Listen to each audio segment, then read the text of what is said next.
Hi everyone, ఈరోజు tasty poha ఎలా చేయాలో చూసేద్దాము. నేను అటుకులని ఇలా ఒకసారి కడిగేసి పక్కన పెట్టుకున్నాను.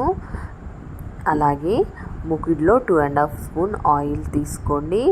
ఆయిల్ వేడైన తర్వాత కొద్దిగా జీలకర్ర, ఆవాలు, అలాగే పల్లీలు కూడా యాడ్ చేసుకోండి. కొద్దిగా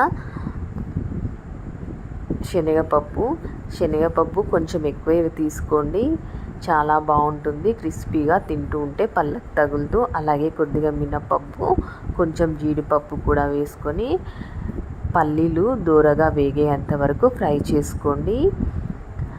ఇక్కడ ఒక 5 పచ్చిమిర్చి వేసుకున్నాను. అంతా ఒకసారి మంచిగా పచ్చిమిర్చి కూడా ఆయిల్లో వేగేంత వరకు వేయించుకున్నాక ఒక మీడియం సైజ్ ఆనియన్ని వేసుకోండి. ఆనియన్ కొద్దిగా ఎక్కువనే వేసుకోండి, టేస్ట్ చాలా యమ్మీగా వస్తుంది. ఒకసారి అంతా మంచిగా ఇలా కలుపుకోండి.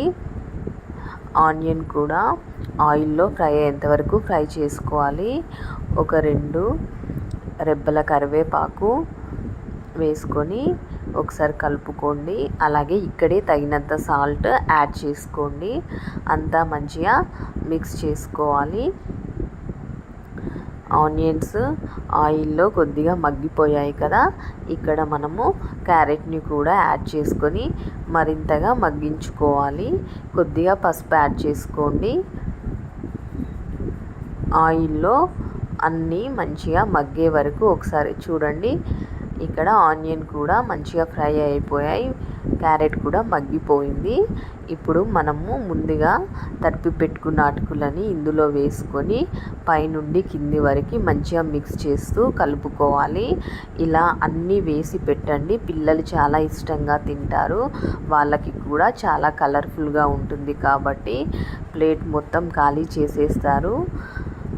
పప్పులన్నీ వేసాం కాబట్టి పంటికి తగులుతూ చాలా యమ్మీగా ఉంటుంది. నా రెసిపీ నచ్చినట్లయితే లైక్ చేయండి, నా ఛానల్ని సబ్స్క్రైబ్ చేయడం మర్చిపోవద్దు. చివరిగా కొత్తిమీర వేసేసుకొని ఒకసారి కలిపేసేసుకొని సర్వ్ చేసుకుంటే సరిపోతుంది. Thank you for watching.